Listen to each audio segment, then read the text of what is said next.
Cette présentation est destinée prioritairement aux utilisateurs des versions antérieures de Microsoft Word, Word 97 à Word 2003, qui seraient un peu perdus dans la nouvelle interface de cette nouvelle version de Microsoft Word, Word 2007. Bon, après une petite phase de réadaptation, pour porter un avis un peu plus éclairé et maîtriser cette nouvelle version. Quant aux habitants de Fréjus, je leur avais donné rendez-vous le 30 mai à la Maison de l'Emploi et ils furent nombreux. C'est Vincent Joyen-Conseil, responsable des groupes utilisateurs chez Microsoft, qui anima cette présentation sur Office 2007 et j'apportais d'éventuels compléments sur la version Macintosh au niveau compatibilité en particulier. Voici ce que nous allons découvrir. Tout d'abord, nous commencerons par une vue d'ensemble sur l'interface. Nous verrons un nouveau format de fichier. Ensuite, nous parcourrons quelques fonctionnalités que vous connaissez certainement très bien sur les polices, le cadrage, les en-têtes des pieds de page, les sauts de colonnes, de pages, la grammaire et l'orthographe, les images, les lettrines et les bordures de page, un peu de marge, l'orientation, le zoom, l'aperçu avant impression, les styles et la casse. Nous ferons un petit détour par les nouveaux formats PDF et XPS, puis nous aborderons un peu les tableaux et comment on remplace les données. Nous explorerons la création du table des matières et d'index.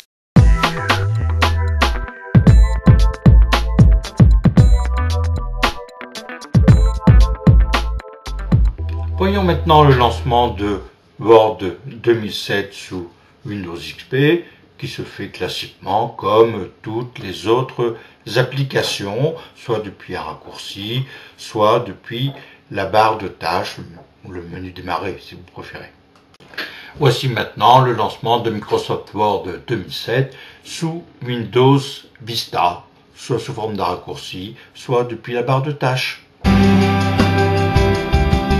Je vous propose de découvrir maintenant la nouvelle organisation ainsi que une nouvelle présentation de Microsoft Word qui devrait séduire les nouveaux utilisateurs mais peut-être dérouter les plus anciens. Le bouton Office est la nouvelle entrée dans Microsoft Word 2007 ainsi que dans les autres applications Office 2007 d'ailleurs. Le bouton Office remplace le menu fichier. Il donne accès aux fonctions de lecture et d'enregistrement des fichiers selon différents formats. Voici une vue d'ensemble de Microsoft Word 2007 dont la vedette est le tout nouveau ruban.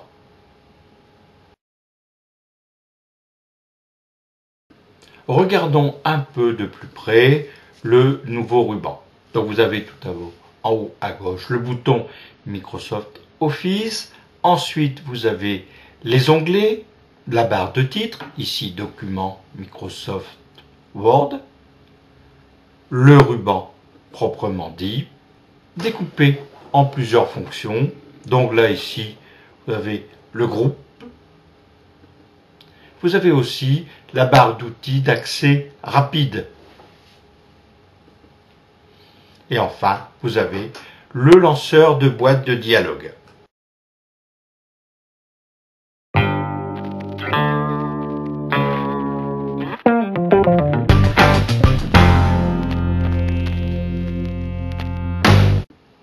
L'onglet Accueil regroupe le presse-papier, les polices, nom, taille, gras, italique, souligné, barré, indice, exposant, surlignage et couleur, le cadrage des paragraphes, les listes, numérotées ou les puces, l'interlignage, le tri dans les tableaux, afficher, masquer les marques de paragraphes, les bordures des tableaux, les styles, les modifications, recherche, remplacement, sélection de texte.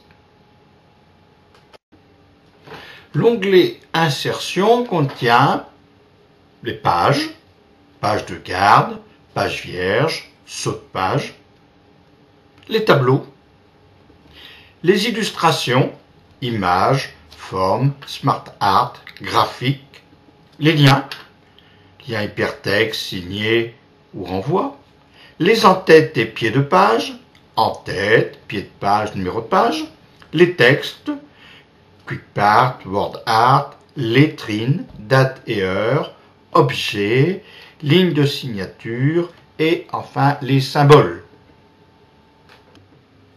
L'onglet mise en page vous donne accès aux fonctions thème pour les versions nouveau format de Word 2007, les mises en page, marge, orientation, taille, colonne, saut de page, numéro de ligne, coupure des mots.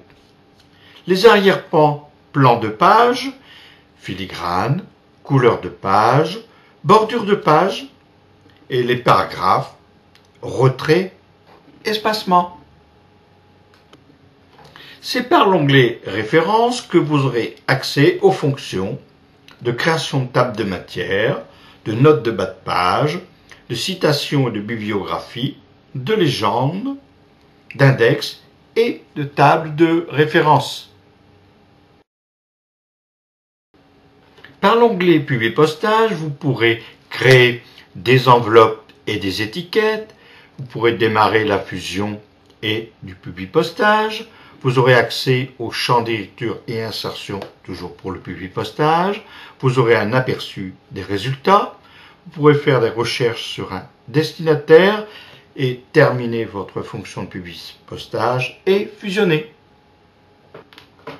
L'onglet Révision contient la vérification du document, c'est-à-dire la grammaire et l'orthographe, les recherches, le dictionnaire des synonymes, la traduction, les commentaires, les révisions, suivi des modifications et des bulles, les modifications ainsi que la protection du document. L'onglet Affichage contient l'affichage du document, page, plein écran, web, plan ou brouillon, affiché ou masqué, les règles, quadrillage, explorateur de documents ou miniatures, les fonctions zoom, les fenêtres et les macros. Depuis l'onglet Affichage, vous pourrez visualiser votre document sur une ou deux pages ou en fonction de zoom que vous aurez choisi.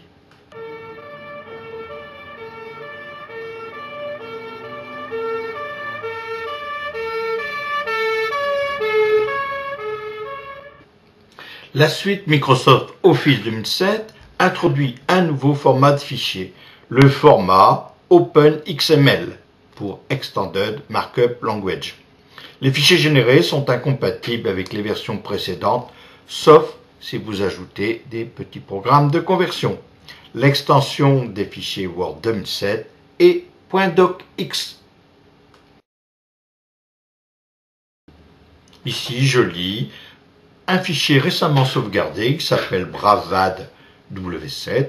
C'est un format en fichier Word 2007.docx. Le W7, c'était juste pour des questions de facilité. Si le fichier que vous créez est destiné à des correspondants qui n'ont pas la toute dernière version de Word 97, sauvegardez alors votre fichier en format Word 97 2003 pour Windows et 98 2004 pour le Mac. À gauche, mon fichier .doc pèse 1,81 mégaoctets et à droite, avec le nouveau format de fichier .docx, il pèse 0,8 mégaoctets.